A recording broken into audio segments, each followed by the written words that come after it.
All right, guys, today we're going to talk about Standard 8.6. This is the end of the notes. This is the last chunk. So let's jump in and let's do it. And as always, if you have any questions, shoot me an email. We're talking about foreign policy today, and specifically from the 80s up until the present, although we'll talk a little bit before that too.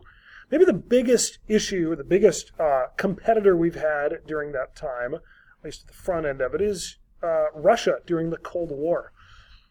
Just a little recap. Since the end of World War II, the United States and NATO had worked to stop the spread of communism. Remember, the Truman Doctrine says that containment is what we're going to try to do. We had actually issued missiles to Europe to confront the Soviets. We've had some conflict over those missiles, like that shows up in the Cuban Missile Crisis. At the same time, though, Russia is trying to spread out into Europe and anywhere else in the world. But when Europe establishes the European Common Market, which eventually becomes the European Union, what that really is in the mind of the communists is, look, this is Europe saying, we aren't going to be communist, we're going to be capitalist, and we're going to almost defend ourselves against the spread of communism. This is Europe borrowing our federal system of government, which is not at all what Russia wants. So containment, at least in Europe, is working. At the same time, in the 1980s, 1985, this guy, Mikhail Gorbachev, becomes the leader of Russia, the USSR, and he comes up with a whole new way of doing communism. He's still a communist, let's not soft sell that, but he's a communist who says we should allow our newspapers to criticize the government. He calls this glasnost, which is the Russian word for openness. Let's allow them to criticize us for things that they don't like. We need to know what our people think so we can respond. He also says, let's restructure our economy. Let's allow people to start businesses, for example. Now, we're still going to tax them very heavily. We're still going to regulate them to an extreme degree. But this is brand new in Russia. So this restructuring he calls perestroika. And to old communists, this is somebody walking away from communism as it used to be. At the same time this is going on, you've got a lot of bordering countries that are starting to break away from, or at least that'll happen eventually, but initially they're going to just move toward a softer view of communism. Let's maybe open ourselves up to the West. I love this picture here because anytime Grandma starts grabbing an AK-47, anytime Grandma grabs an AK-47, you know you screwed up somewhere, which is kind of what's going on in a lot of these Soviet bloc countries, the countries that are near Russia. Poland and other states, Latvia, Lithuania, Estonia, start to push for independence from Russia in the 80s and into the 90s.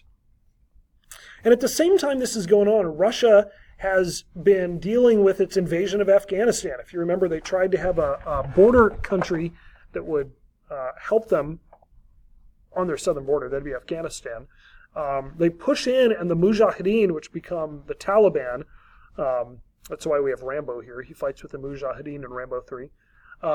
They're going to continue to push the Russians back. This is going to put a huge strain on the Russian economy. It's almost like their Vietnam, where they get stuck in this long, kind of unpopular war, and it almost pushes them to collapse. And then in the late 80s, the Berlin Wall comes down, and the Berlins are unified, and the Germanys are unified. And this symbolizes that the Iron Curtain is not what it was. It looks like this is about the end of the Soviet Union, which it is. Hardline communists try to overthrow Gorbachev. There is conflict between pro-government and anti-government forces in Russia. During the confusion, the Soviet Union breaks up into many separate states. Think about the United States. We are 50 states united as one country. Well, during the confusion, it's like if Texas or Florida or Maine or someone were to split off.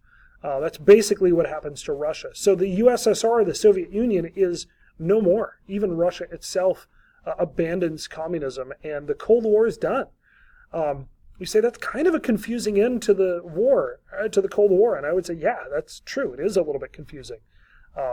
It kind of happens suddenly, but also it happens over a period of time, which is a strange thing to say. Now, there's still some debate between liberals and conservatives. We actually put this on that chart we talked about before about who actually is responsible for ending the Cold War. Conservatives give Reagan most of the credit, and say he's the guy. It's his rhetoric, it's his spending on defense. It's programs like Star Wars that end up ending Russia, and liberals say, no, it's all internal problems. It's leaders that brought about change. It was inevitable. And I would say both of these are right. I don't even know if you can give one more credit than the other. They're both accurate, and they both lead to the fall of the Soviet Union.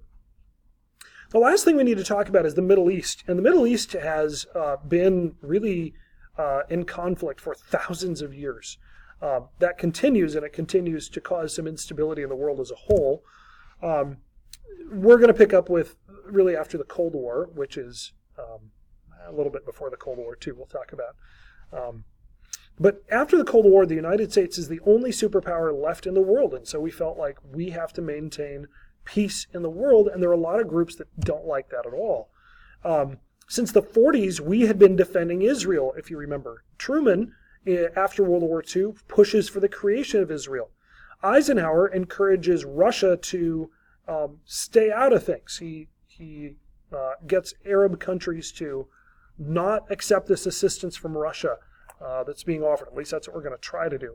And then Jimmy Carter in the Camp David Accords in the 1970s brings about peace between Israel and Egypt. That's a big deal, because if you look at this picture, the red is Israel. All these countries around it are Muslim countries that at some point have stated their desire for Israel not to exist. And so for Jimmy Carter to show up and say, now we have an Arab ally for Israel, is a really big deal. We're going to use this thing called shuttle diplomacy to help out Israel. We've got all these countries here that you see that aren't allied with Israel. If you put the Israelis and Iraqi in a room together, that's going to not end well. And so we use shuttle diplomacy. What that means is we shuttle diplomats, a third party, between the opposing sides. We did this when there was a conflict between Israel and OPEC, and it impacted us when OPEC stops exporting oil. And we've done it a number of times through the year where we get involved to try to send somebody back and forth as a diplomat between Israel and whoever it's fighting with. Now, all of this really upsets the Arabs. They don't like the fact that we keep sticking our nose in their business. One of the organizations in particular that's offended is the Palestine Liberation Organization, which is a group that is dedicated to getting Israel to give up their land. This patch here, this is the patch that PLO folks wear. This has the Palestinian flag, and it's got the country of Israel, or Palestine, in their mind, all under the control of one government. You can tell from the picture over there that not all of the PLO activities are always going to be peaceful, even though there are a number of folks who are pro-peace who would like to see Palestine become its own independent country. The PLO is going to use a number of different methods, especially in the 1980s, to try to draw attention to their situation, in order to draw attention to the fact that they think Israel unjustly controls the land. They used suicide bombers in this time. They hijacked cruise ships and airplanes. And most people, I think, in the United States throughout the 80s had a pretty negative impact on, or negative impression of the PLO. Well, officially we say we aren't going to negotiate with terrorists. I know that's a cheesy picture, but it amuses me, so take it for what you will. We say we don't negotiate with terrorists. In reality, there are a couple times when we sort of did. In 1983, the U.S. troops in Lebanon, we have a number of Marines who are stationed there, trying to bring about stability to the region. And there's a individual terrorist who loads up his truck with explosives, and he attacks Marine barracks while they're asleep in the morning. And I believe the number is 288 Marines are killed during that attack. As a result, we withdraw troops from Lebanon, which, yes, that's not a negotiation, but the determination is made that it's too dangerous for us to stay there. There's another issue in the 1980s where terrorists who are tied to Iran take a number of Americans hostage, also in Lebanon.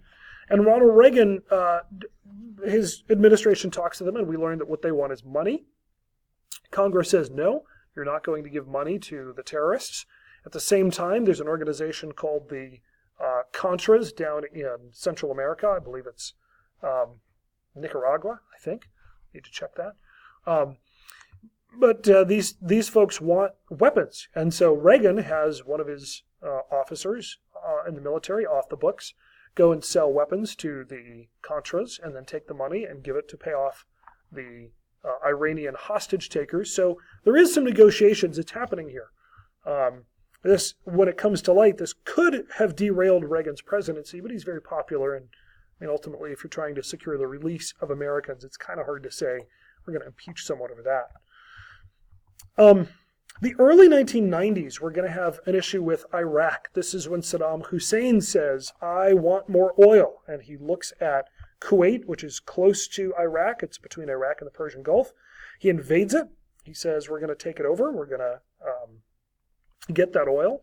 The United States leads a coalition of nations against Iraq. We actually win it quickly, and Kuwait becomes independent again. But Saddam Hussein retreats back into Iraq, and we choose not to pursue him. This map is a reminder to me, it's kind of in the middle of things, I know, but it's a reminder to me that there are 3 countries you ought to be aware of for the EOC in the Middle East. The standards tell me that you need to be aware of Israel, which is right here in red, Iraq, which is in blue, and I always notice that Iraq has these kind of sharp angled geometric shapes on its southern border. And then across from Iraq, across to Iran here, you've got Afghanistan, which you should also be able to identify. Afghanistan is just north of the Indian Ocean, and it is, it's right there. Make sure you know it. We are very close to the end of these notes, but I want to make sure I can get it all in these videos. I think I'm going to be crunched for time, so I'm going to stop this one and start another video in a second. So please check out the second half of this for the remainder of these notes.